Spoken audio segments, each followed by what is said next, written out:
This episode is brought to you by SmartVestor. Connect with an investing pro near you at RamseySolutions.com/SmartVestor.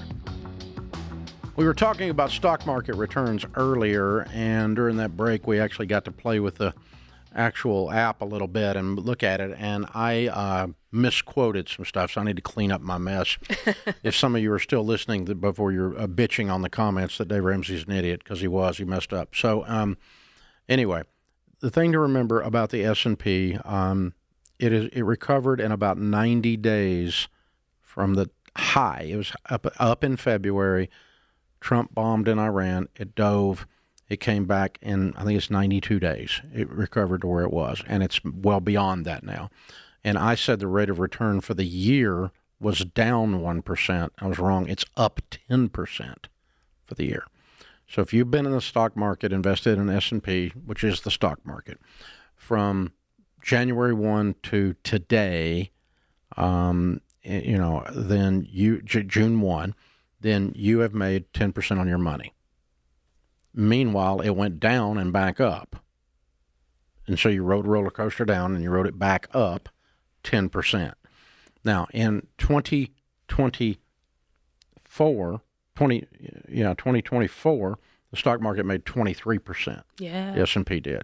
Then 25 and then 26 and then 17. And so those are the returns for the last 4 or 5 years.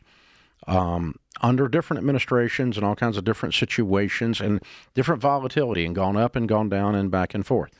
But you can go back and just pull up an S&P app and look at it online, and you can see the thing going up and down. And you say, okay, there's a dip. What was going on at that time? Yep. And you go back and look at the news stories of the day.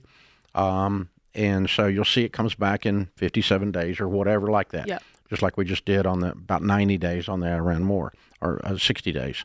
So anyway, the moral of the story is you do not put money in the stock market unless you're going to leave it alone at least 3 years and preferably 5. If you don't have that mindset, you're going to panic every time you read a news story or see a news story on, and Fox and CNN are going to tell you that Chicken Little, the sky is falling every day. It's what they do. It's fear porn.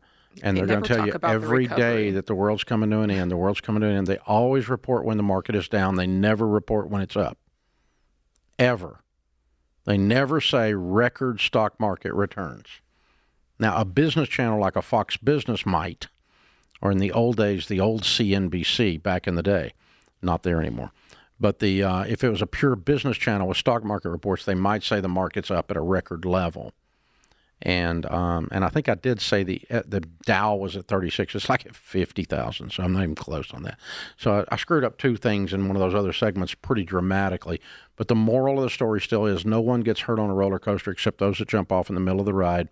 I do not take my money out of the market based on any singular event because I think the market's going down. Every time the market goes down, instead I am tempted to scrape the nickels out of the corner of the couch and put more in because it's on sale. When I was a kid, there was a store called Kmart. It's gone now. And when you went in Kmart, they had these little things that on rollers with a blue light on top.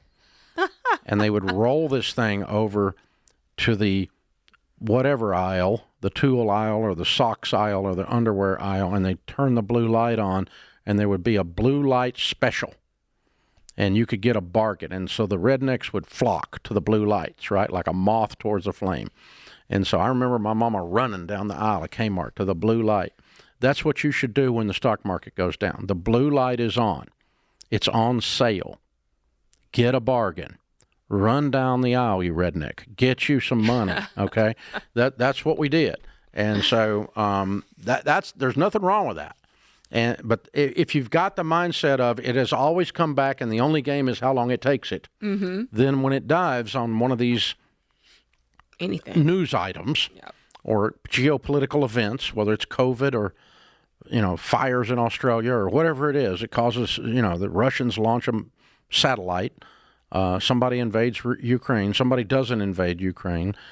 Somebody's oil barrel goes up, whatever it is, whatever it is, whatever mess Trump is making this week ends up in the stock market, right? or whatever victorious thing he does this week ends up in the stock market.